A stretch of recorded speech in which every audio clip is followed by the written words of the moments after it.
A storm is brewing on the high seas, and neither man nor beast can escape it. In fact, we're in the eye of it, and desperately fishing for solutions on how to survive.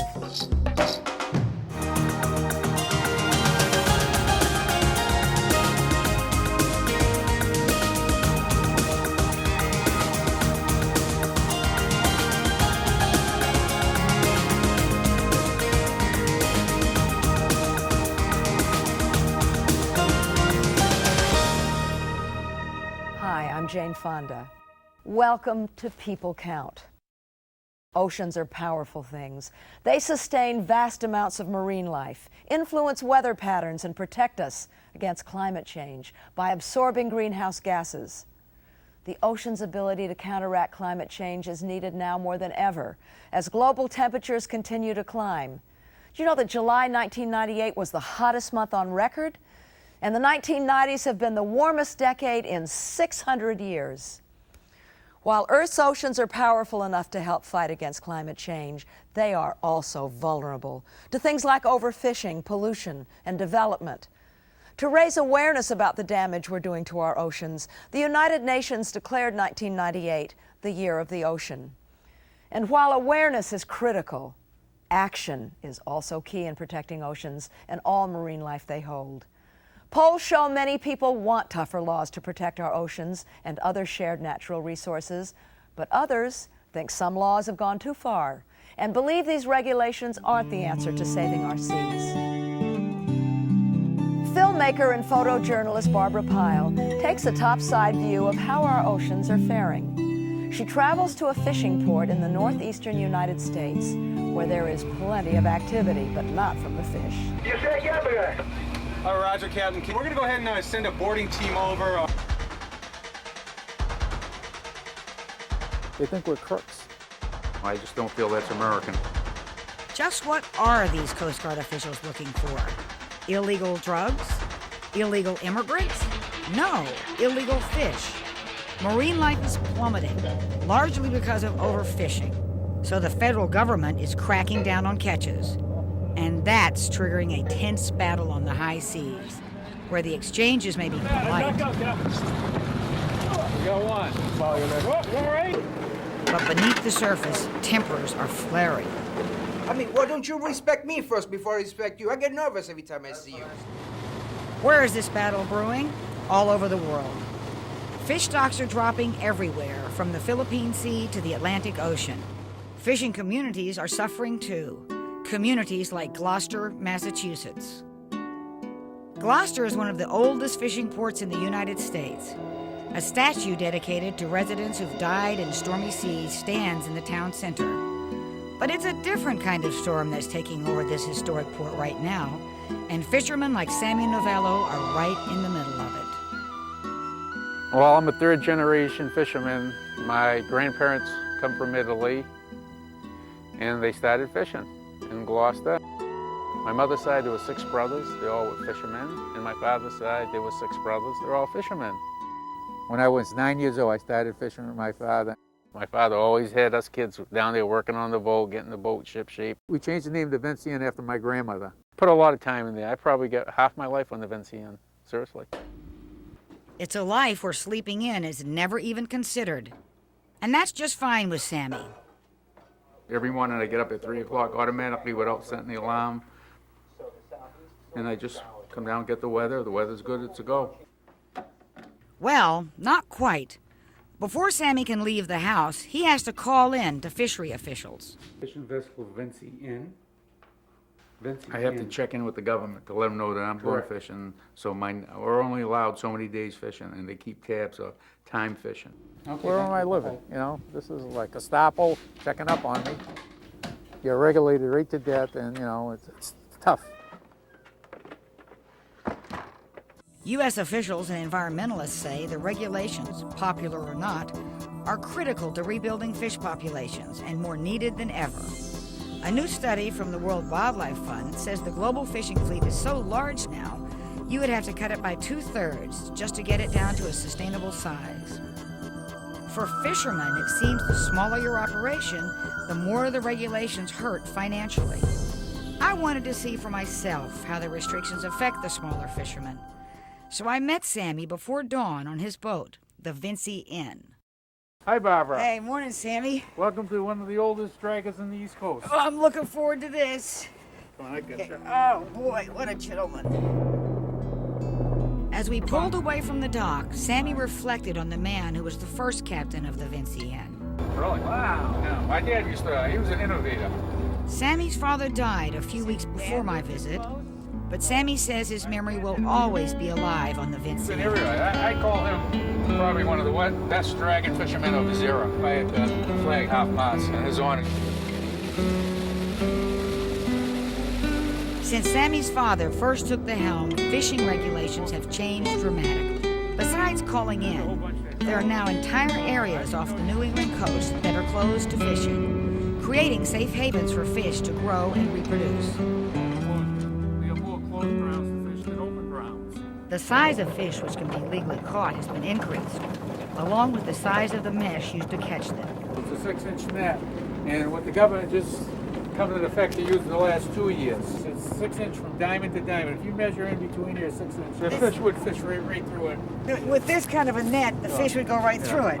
So that's the point of having these larger nets like this. That's correct.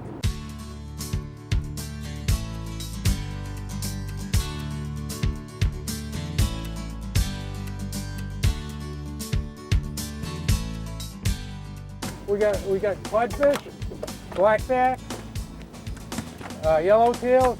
So the big ones over there are codfish? Yeah. Yeah, we're only allowed 1,000 pounds a day of them. Compare this amount of fishing to when you'd be out with your dad. We'd leave the area because there's not enough fish here. So this would be considered nothing Years in your ago, daddy's right, time. Right. Now we have to go through all these fish and measure them and everything. Where before fishing 10 years ago, whatever you caught, you could bring in. We have a regulation that it has to be 14 inches. So we have to throw it over. And we can't bring it in and do anything about it. The purpose of size restrictions is to protect young fish, which have yet to reproduce. Often there's an inspector at the dock to check fish size. But not today. Just the processor who weighs the catch and fillets it for market.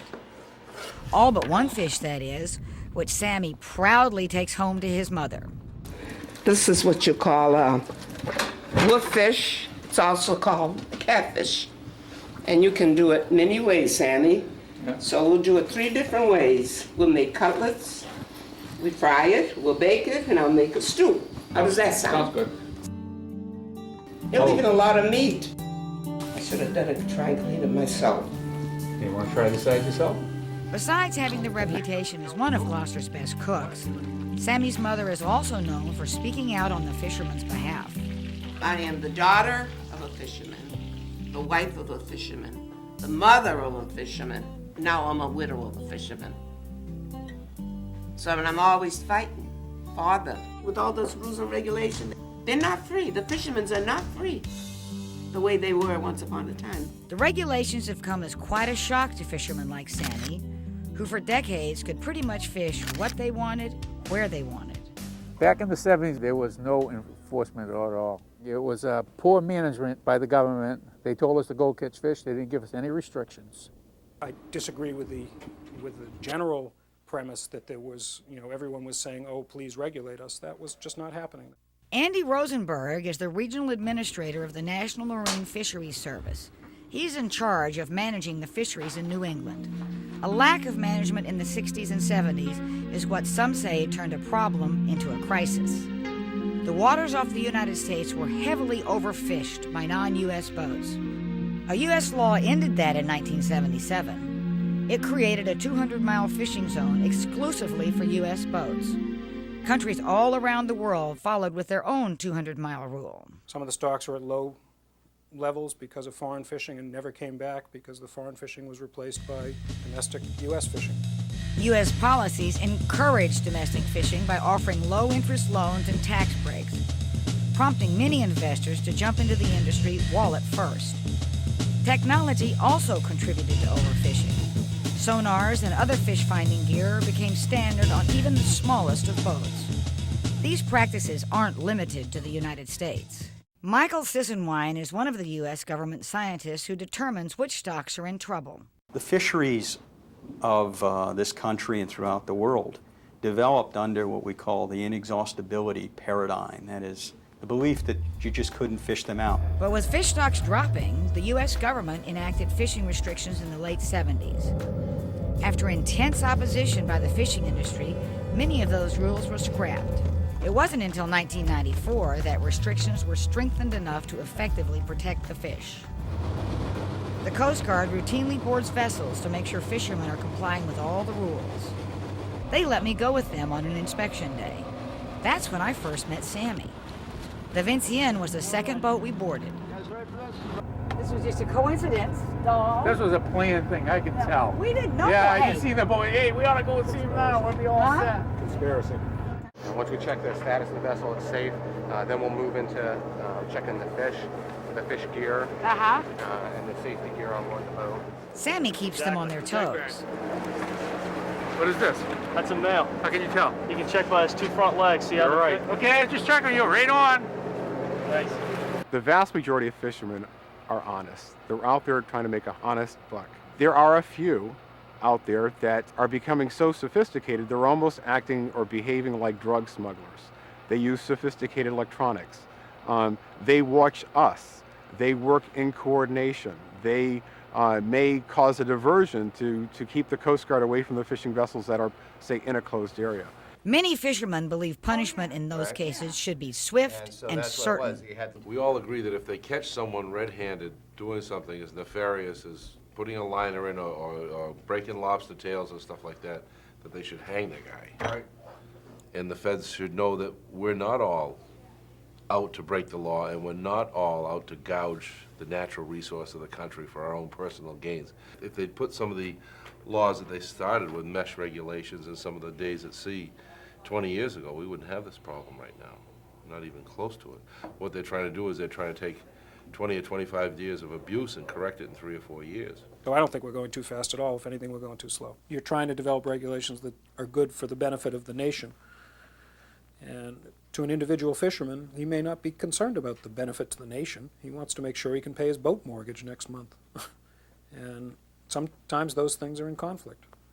So that's why the process is so difficult and often very contentious. As a field worker for Greenpeace, Niaz Dory often finds herself staking a position between the government and the fishing industry. She favors restrictions, but insists the government needs to work more closely with the fishermen. You gotta make sure that the people who go out on the water not only agree with what you're doing, but have been brought into the process. We don't have enough enforcement agents or enough observers to go out there and watch every single boat. So fishermen need to be an integral part of what we do in the future. Hey, Sam. Hi, Niaz. How you doing? I'm good. How you doing? Niaz works with the fishermen, trying to find ways to boost the fish population. She says when she first moved to Gloucester, some fishermen were a bit suspicious of environmental groups like Greenpeace. I've found that after the first 10 seconds are passed, or the first 30 seconds are passed, and the shock of being told to get out wears off in my head, and they realize that I'm not going anywhere, we start talking, and we find we have a lot of things in common. So I think my relationships have changed. It started from an adversary relationship to a place where I consider most of these guys my friends and my colleagues. That doesn't always mean Greenpeace and the fishermen see eye to eye. We're sometimes pushing for things that the fishermen don't agree with or don't want to see. Either it's more regulations or different regulations or different ways of fishing. Not all of them are embracing all of these ideas, and so a lot of times we do lock heads. Our goal is to work on those areas that we agree with together. One of those areas is the issue of bycatch. Bycatch is fish or other marine life that's either unwanted or legally off limits to fishermen. It's caught unintentionally with the target fish, then thrown overboard, dead. Well, what's the purpose of throwing away dead fish? Ask Noah, Dr. Rosenberg, see what he comes up for an answer. I'd like to know the purpose too. If you allow people to bring in things that shouldn't be permitted under the regulation, you've lost any ability to make that regulation effective. What's the incentive for anybody to go out there and abide by the regulations if they can make money off of not abiding by the regulations? How do you then distinguish between somebody who did something that they really shouldn't be doing in terms of putting a mesh liner in their net, fishing in the area they shouldn't fish in versus somebody who's actually trying to follow the rules all the way along. On factory ships, everything is bigger, including the bycatch. This tape was secretly shot on board a commercial fishing boat in the Pacific Ocean. Sea turtles, whales, and marlins are caught and thrown overboard dead. Sharks are beaten and their fins cut off for sale in the Asian market. Every year, 20 million tons of marine life are killed and discarded as bycatch. The best way to deal with it, of course, is to develop gear and fishing methods that don't generate any bycatch at all. And in fact, that's something that fishermen are very good at doing.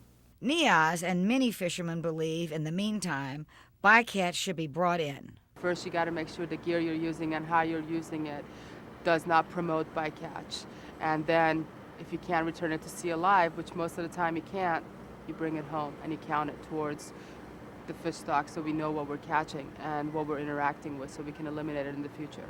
If you pretend like the only thing that's being caught out there is cod and haddock, then you're pretending cod and haddock don't exist in an ecosystem, and that's one of the primary problems with our management plan as far as bycatch is concerned today. Niaz says it's also critical the government take the entire ecosystem into account when making conservation decisions. She argues focusing preservation efforts on just commercially valuable species will lead to what's called fishing down the food chain. We have situations where, for instance, the quota for cod has been cut to 1,000 pounds per boat, let's just say.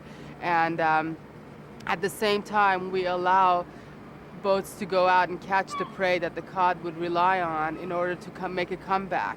The herring and mackerel, for instance, there's a big move to try to push people to fish down the food chain because it's the only part of the marine ecosystem that is healthy. Niaz says the government's promotion of this practice is a disaster in the making. If we continue to push this fishing down the food chain mentality, we're not only going to see the fish stocks not come back that are currently commercially valuable, we're going to see a crash of the food chain completely. Niaz claims big factory trawlers are another real threat to the food chain and says their fishing capacity is potentially devastating. She and a group of independent fishermen have recently managed to fight off a huge factory trawler from coming into Gloucester. But they aren't letting their guard down. Fisherman Joe Sinegra believes the government has a hidden agenda. The National Marine Fisheries really doesn't want to manage us. There's too many of us still. Put a couple factory trawlers in place, they can manage those guys real easy. The Fisheries Service strongly denies playing favorites and even admits having some concern about the impact of large trawlers. Probably the more important impact is the social impact. The fleet in New England is traditionally an owner-operator, relatively small boat fleet. It's disrupting that tradition in some sense that's rather more concern to me than the question of whether factory trawlers are good or bad. There's nothing inherently good or bad about a factory trawler as long as it fishes in a responsible way and there's strict control to make sure that overharvest doesn't occur. While most fishermen admit overharvesting has significantly hurt fish stocks, many, like Sammy, refuse to take all the blame. I think pollution is a big effect myself because in this harbor, when I was a kid, I remember seeing jellyfish, and horseshoe crabs, and down on the beaches, all little sardines. That's not here today. I think pollution from fertilizers on gardens, lawns, chemicals from industrial places. Global warming is affecting the fish are moving north to colder waters. You get fish that usually were in shoaler water going deeper to probably keep cooler. In the Mediterranean Sea, the warmer water is attracting tropical fish. Migration scientists attribute that to a nearly 2-degree Fahrenheit rise in water temperatures over the last 30 years. Pollution has also been fatal to marine life. Sturgeon populations off the coast of Russia and Central Asia are dying from contaminated water. All 14 of the caviar-producing species there are highly endangered. But in many other places, including New England, scientists say the problem is simply fishermen fishing too much. When one looks at the offshore stocks that have been identified as being very depleted, such as the cod and haddock and flounder stocks in this region in the Northeast, there isn't any scientific evidence to indicate that pollution is a major factor in terms of their decline. It's pretty clear to everybody who studied it that overfishing is the primary factor. what effect do you think global warming will have on the fisheries? It'll be to the advantage of some fish stocks in some areas, and others will be disadvantaged, so that as a warming trend might occur in the long term, if it does continue, you would expect to see some shifts in the dominance of the different fish stocks in various places in the world. Because fish do not recognize borders, their decline, whether it be from global warming, pollution, or overfishing, demands action from all countries. Worldwide, fish stocks are not very healthy if you looked across the board or around the world at the condition of the resources. Getting international standards in place is very important to try to reverse that situation and bring back the health of living resources in the ocean. Efforts are underway to get an international agreement in place to do just that. Negotiations are being held on a United Nations treaty that calls for the sustainable harvesting of straddling and highly migratory fish stocks. Straddling stocks are fish that live on the edges of territorial waters. Highly migratory fish cross many borders, swimming between 100 and 1,000 miles in a year. 18 countries have signed the agreement.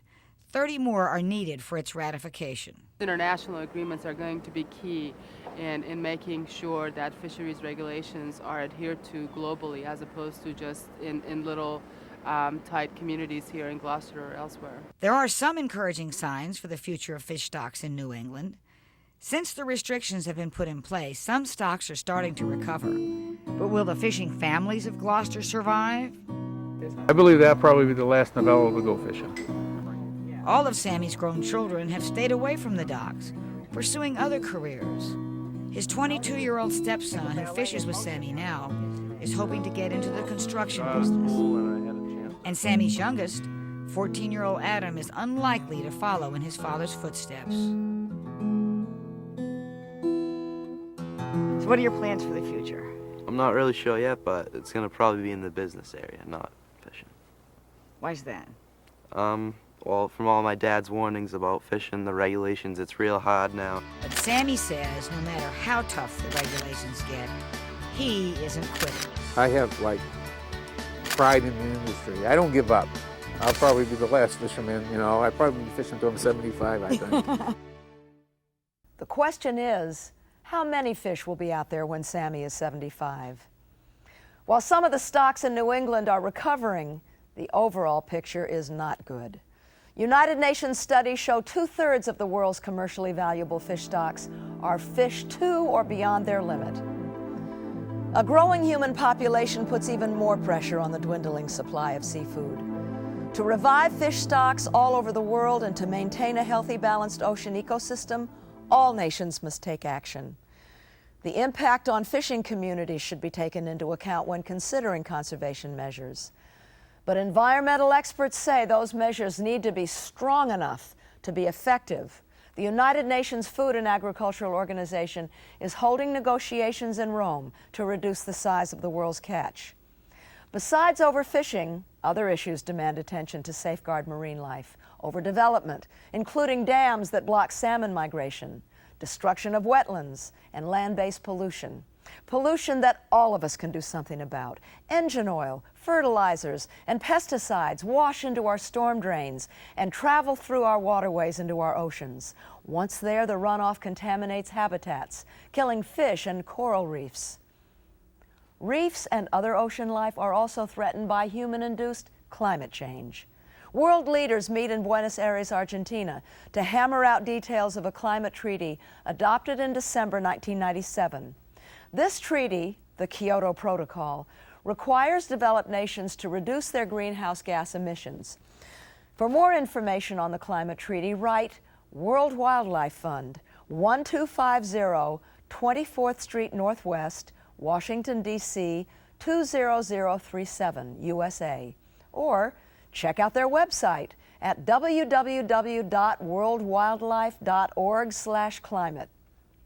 If you want more information on other ocean-related issues or past People Count productions, email us at people.count@turner.com.